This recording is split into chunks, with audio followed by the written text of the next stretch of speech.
Hello बच्चों, आप सब कैसे हैं? मैं उम्मीद करता हूँ कि बहुत अच्छे होंगे। बच्चों, हमारा 11वीं क्लास का चैप्टर नंबर 5 चल रहा था, भारत में मानव पूंजी निर्माण। उसके विषय में हम लोग आपका पढ़ रहे थे और जो हमारा अंतिम लेक्चर हुआ था, उस लेक्चर के अंतर्गत हमने ये देखा कि जो आपकी भौतिक पूंजी और मानव पूंजी में क्या अंतर होता है, हम उसका अंतर कर रहे थे। क्लियर है बच्चों? हमने देखा भौतिक पूंजी ऐसी पूंजी होती है जो हमें दिखाई देती है और मानव पूंजी ऐसी पूंजी होती है जो अदृश्य होती है, जो हमें दिखाई नहीं देती। हम उसके बीच अंतर कर रहे थे। मैं उम्मीद करता हूं कि बच्चों चैप्टर नंबर 5 तथा जितने भी अन्य चैप्टर आपको पढ़ाए गए हैं, आपने उन्हें अपने घर पर जाकर बहुत अच्छे से अपना रिवीजन किया होगा। आज बच्चों जहाँ से हमारा टॉपिक छूट गया था, हम वहाँ से शुरू करेंगे, क्योंकि ज़्यादा समय आपका ना लेते हुए हम सीधा मेन टॉपिक से ही हम लोग अपना शुरू करेंगे। चलिए, सभी बच्चे ध्यान देंगे डिजिटल आपका बोर्ड की तरफ और अपने किताब कॉपी पेंसिल लेकर बैठेंगे सभी लोग। चलिए ध्यान देते हैं हम लोग। तो बच्चों देखिए, जो हमारा अब आपका टॉपिक चल रहा था, जहाँ हमारा लास्ट लेक्चर हुआ था, हम ये देख रहे थे कि जो भारत में भौतिक और जो आपकी मानव पूंजी है उसके बीच क्या अंतर है, हम इस अंतर को पढ़ रहे थे। क्लियर है? और इसी अंतर में हम लोग अपना कुछ चीज देख चुके थे कि देखिए, आपको ध्यान भी होगा कि भौतिक पूंजी, देखिए भौतिक पूंजी किसी भी अन्य वस्तु की भांति आपके दृश्य होती है। मतलब भौतिक पूंजी ऐसी पूंजी होती हैं जो हमें दिखाई देती हैं, जिसे क्या कर सकते हैं, जो आपकी वस्तु है उन्हें क्या कर सकते हैं, बाजार में बेचा जा सकता है। क्लियर हो गया? इन्हें हम क्या कर सकते हैं, बाजार में बेच सकते हैं। जबकि अगर हम वही मानव पूंजी की बात करें तो मानव पूंजी क्या होती है, अदृश्य होती है, मतलब दिखाई नहीं देती। ये किसमें होती है, ये आपके मानव के शरीर में और जो आपका मस्तिष्क है उसमें रची बसी होती है। क्लियर हो गया? मानव पूंजी को बेचा नहीं जा सकता। ये आशा मैंने आपको बता दिया था कि जो आपकी मानव पूंजी है उसको हम बेच नहीं सकते। ये चीजें हम आपका सब देख चुके थे, किंतु मानव पूंजी का स्वामी से पृथक्करण होना संभव नहीं होता। यहाँ तक हम बच्चों अपना लास्ट जो मेरी क्लास हुई थी, हम लोग यहाँ तक देख चुके थे। अब इससे आगे हम लोग अपना कंटिन्यू करेंगे। चलिए, सभी बच्चे ध्यान देंगे ताकि हमें सब चीजें बहुत अच्छे से आसान से समझ रहे हैं। अब बच्चों आप लोग देखिए, देखिए दोनों प्रकार की पूंजियों पूंजियों में उनके स्थानों को गतिशीलता के आधार पर अंतर होता है। कह रहे कि चाहे आपकी भौतिक पूंजी हो, चाहे आपकी मानव पूंजी हो, इन दोनों जो आपकी पूंजियां हैं, जो इनका स्थान की जो आपकी गतिशीलता, यानी कि एक स्थान से दूसरे स्थान जाने के आधार पर हम लोग क्या करते हैं, इसका अंतर होता है। क्या होता है बच्चों, इसमें अंतर होता है। कौन से आधार पर बच्चों, जो स्थान है उसकी जो आपकी गतिशीलता है उसके आधार पर हम लोग अंतर करते हैं। प्राय कुछ कृत्रिम अपवादों को छोड़कर, यानी कुछ ऐसे आपके कृत्रिम अपवाद हैं उन्हें हम छोड़ दें, को भौतिक भौतिक पूंजी का विश्व भर में निर्बंधन आवागमन चलता रहता है। कह रहे कि अगर हम कुछ ऐसी भौतिक पूंजियों को छोड़ दें तो जो उनका आवागमन है, जो आपका निर्बाध है, वो एक रूप से मुक्त है, इधर उधर आपकी चलती रहती हैं। किंतु मानव पूंजी का प्रवाह इतना इतना आपका निर्बाध नहीं होता, यानी कि जो मानव पूंजी है वो इतनी मुक्त नहीं होती, इतनी फ्री नहीं होती। इसके मार्ग में राष्ट्रीयता और संस्कृति की ऊंची बाधाएं आती हैं। कह रहा है कि जो आपकी भौतिक पूंजी है वो कैसी है, निर्बाध है, मतलब फ्री है, आवागमन के लिए फ्री है, आने जाने के लिए फ्री है, उसे कोई रोक टोक किसी प्रकार का कोई प्रबंधन, कोई प्राव ऐसा नहीं है कि इसे ये करना है। लेकिन जैसे ही मानव पूंजी की बात आती है और उसकी प्रवाह की बात आती है तो उसका फ्लो इतना अच्छा नहीं है, उसमें कुछ आपके रिस्ट्रिक्शंस हैं। जैसे उसमें बताया गया है कि आपकी राष्ट्रीयता, आपकी संस्कृति, ये ऐसी चीजें हैं जो उसमें क्या होती हैं, उसकी बांध की ऊंचाइयों पर आती हैं। अतः भौतिक पूंजी का निर्माण तो आयात के सहारे ही हो जाता है। कह रहे कि अगर आप भौतिक पूंजी की बात करोगे, और भौतिक पूंजी का निर्माण कैसे होता है बच्चों, देखिए इसमें साफ दिखाया गया किस सहारे होता है, आयात के सहारे हो जाता है। किंतु मानवीय पूंजी की रचना तो समाज और तथा अर्थशास्त्र की अद्भुत विशेषताओं के अनुरूप सुविचारित नीति निर्धारण संबंधी निर्णय तथा सरकार तथा व्यक्तिगत व्यय के आधार पर होती है। अब देखिए, अब हमने ये तो पता लग गया कि अगर हम भौतिक पूंजी की बात कर रहे हैं, तो भौतिक पूंजी अगर हमें आपका निर्माण करना है, तो भौतिक पूंजी आयात के सहारे वो आपके निर्माण हो सकती है, उसका डेवलप हो सकता है। लेकिन ह्यूमन कैपिटल की बात करें, मानव पूंजी की अगर हम बच्चों बात करें, तो मानव पूंजी की जो आपकी रचना है वो किसमें होगी?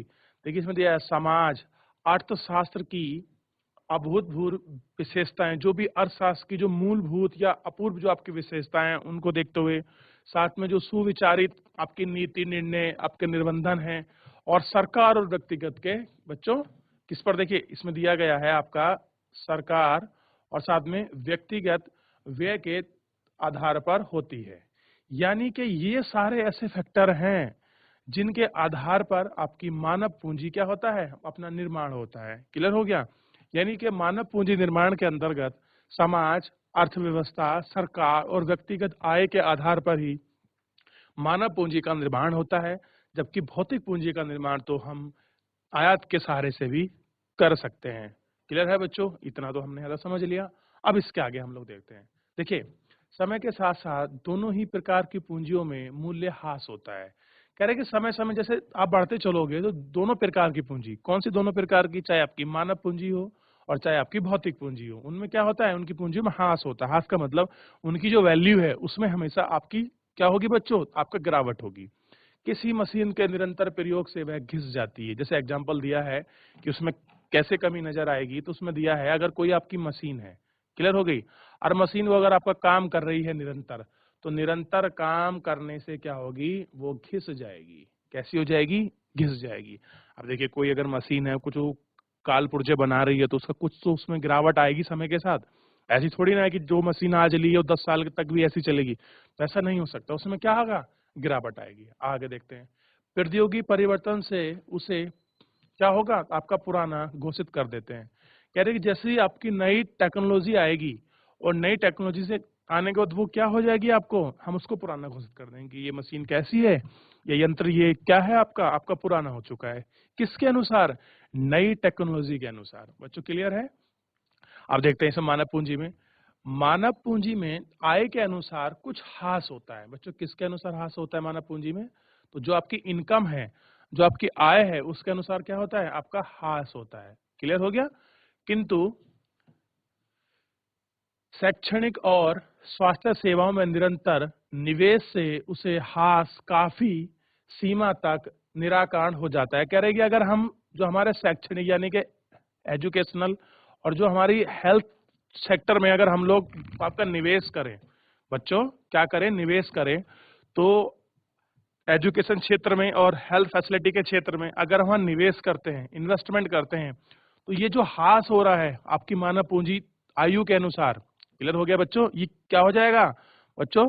काफी हद तक आपका कम हो जाएगा। क्या हो जाएगा? कम।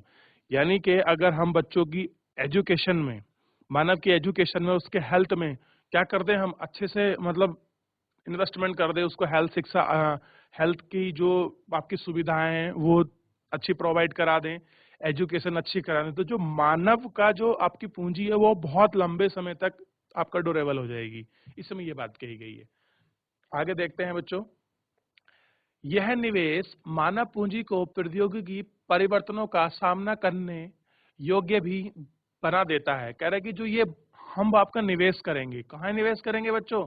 जैसे मैंने आपको बताया है, शैक्षणिक और स्वास्थ्य में अगर हम यहाँ इनमें निवेश करते हैं, तो ये क्या होगा बच्चों? ये क्या होगा? ये हमारे लिए बेनिफिट होगा। किसके लिए? आपकी मानव जो आपकी पूंजी है उसमें जो आपके टेक्नोलॉजी के जो भी आपके परिवर्तन होंगे उसके लिए कैसे बनाएगा? उसको योग्य बनाएगा। किंतु भौतिक पूंजी में बच्चों क्या कह रहा है? जो आपकी भौतिक पूंजी में किसी भी प्रकार की प्रौद्योगिकी परिवर्तन का सामना करने की क्षमता नहीं आ पाती। अब देखिए, आप अगर ह्यूमन की बात करें तो वहां जो टेक्नोलॉजी जो आपका चेंज आएगा उसमें क्या आएगा? उसको योग्य बनाएगा। जबकि अगर हम बात करें जो आपकी भौतिक पूंजी है उसमें क्या होगा? उसकी क्षमता वापस नहीं आएगी। जबकि भौतिक पूंजी में वो चीज क्या होगी आपकी बच्चों? वो चीज आपकी पुरानी हो जाएगी। क्लियर हो गया? क्या होगी? उसकी क्षमता नहीं आ पाती।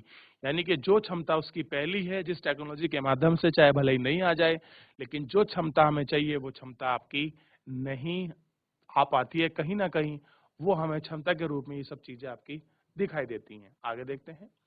मानव पूंजी द्वारा सर्जित हित लाभ के प्रवाह का स्वरूप भी भौतिक पूंजियों से अलग होता है। अब देखिए, कह रहे जो आपका मानव पूंजी द्वारा जो आपके सर्जित लाभ है, यानी कि मानव पूंजी के द्वारा जो हमें लाभ प्राप्त होते हैं और जो उसका प्रवाह है, यानी जो उसका फ्लो है, स्वरूप में भी क्या होता है, भौतिक पूंजी से अलग होता है।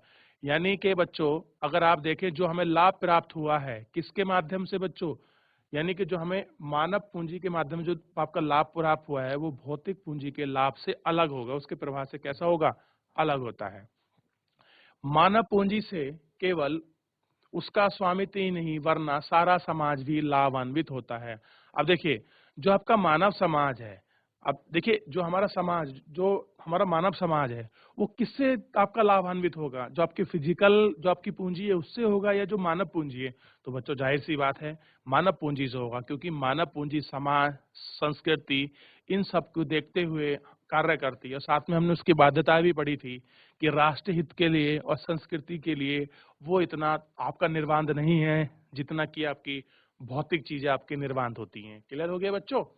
ठीक है, आगे देखते हैं। केवल उसका स्वामी ही नहीं वरना सारा समाज उसका लाभान्वित होता है, यानी कि उस भौतिक आपका पूंजी से वही व्यक्ति लाभान्वित नहीं हो सकता जिसकी वो भौतिक पूंजी है, अपितु उसका लाभ किसे मिलेगा, संपूर्ण जो आपका समाज है उसको लाभ मिलेगा। जैसे एग्जाम्पल के रूप में देखिए, एक डॉक्टर अगर कोई बन जाता है, या कोई एक अध्यापक बन जाता है, या कोई इंजीनियर बन जाता है, अगर मान लीजिए कोई डॉक्टर बना, तो डॉक्टर जो बना है वो व्यक्ति को कोई भी इलाज करने के लिए उससे क्या लेगा, आपका पैसा लेगा, लेकिन वो व्यक्ति उससे ठीक तो होगा, होगा कि नहीं होगा? तो जब ठीक होगा तो व्यक्ति क्या बनेगा, वो व्यक्ति आपकी पूंजी बनेगा, यानी कि उत्पादन में जो कमी होनी थी वो उसको डॉक्टर ने रोक दिया।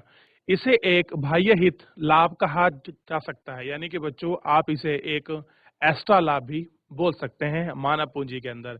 यानी कि जो व्यक्ति मानव पूंजी है वो तो आय आपका प्राप्त करेगा ही, साथ में उसका जो उसका कार्य है वो समाज के लोगों के लिए भी होगा। तो बच्चों इतना हम देख चुके थे, अब इससे आगे देखना है।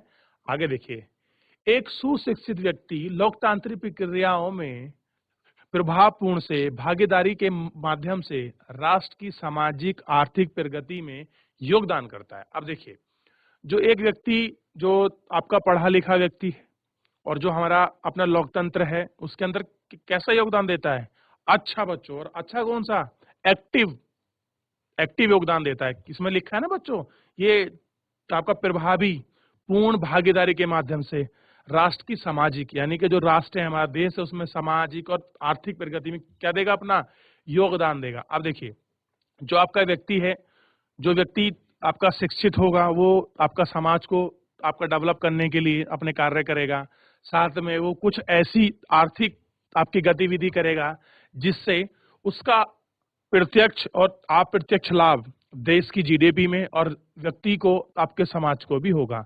यानी कि कुल मिलाकर मैं बात करूं तो एक शिक्षित व्यक्ति ही क्या कर रहा है, हमारे समाज को, हमारे देश को, राष्ट्र को क्या कर रहा है, आपका समृद्ध कर रहा है। क्लियर है बच्चों? आगे देखते हैं।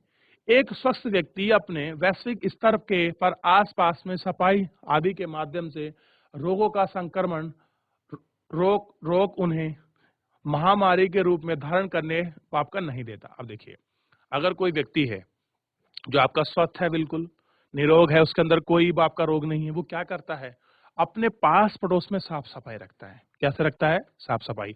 अगर साफ सफाई रखेगा तो आपके रोग नहीं होंगे, रोगों की आपकी बारंबारता नहीं होगी, और उससे क्या होगा, जो महामारी प्रकोप रूप में हमारे सामने नजर आती हैं, जो बहुत बड़े अपने व्यापक स्तर से रूप में आपके हमारे सामने बच्चों आपका दिखाई देती हैं, वो क्या होंगी, वो सब खड़ी नहीं होंगी।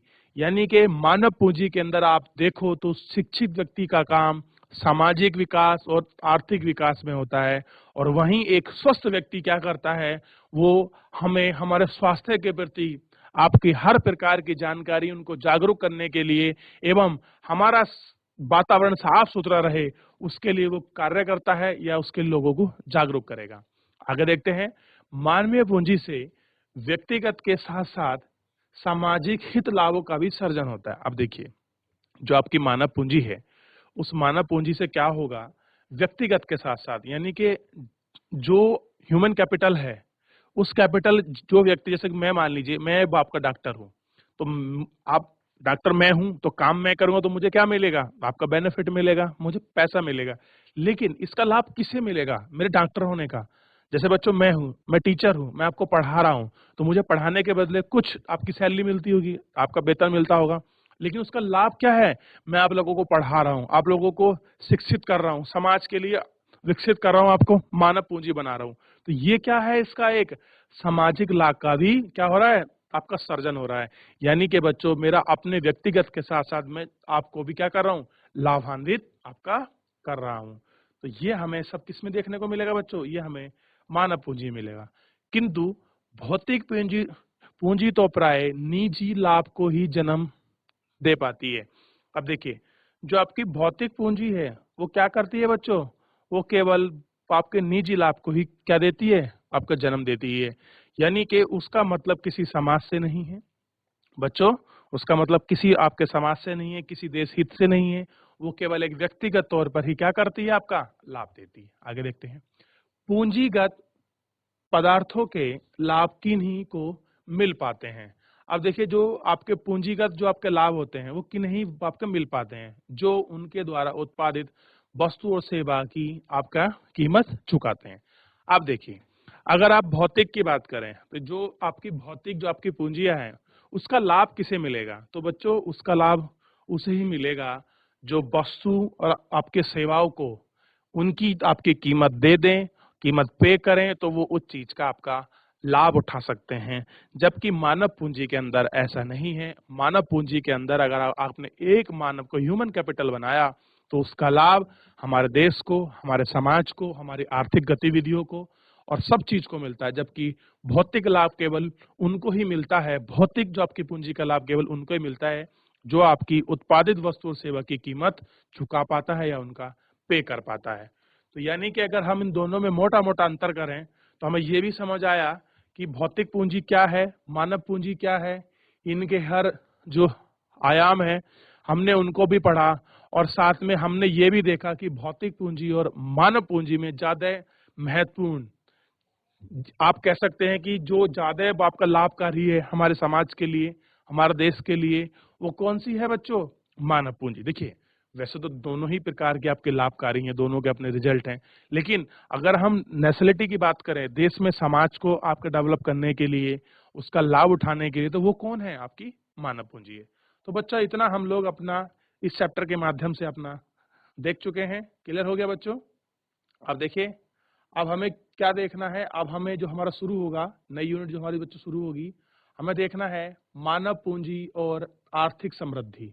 बच्चों, हमें क्या देखना है, मानव पूंजी और आर्थिक समृद्धि को हम लोग आपका देखेंगे कि मानव पूंजी क्या होती है और जो आर्थिक समृद्धि है, जो इकोनॉमिकल जो आपकी ग्रोथ है, वो क्या होती है, इसे हमें आपका देखना है। चलिए ध्यान दीजिए सभी लोग, बच्चों ध्यान दीजिए। देखिए, राष्ट्रीय आय का किसका योगदान अधिक होता है, राष्ट्रीय, आप देखिए पूछ रहा है कि जो नेशनल इनकम है, जो हमारी आपके राष्ट्रीय आय है, उसमें किसका योगदान अधिक होता है।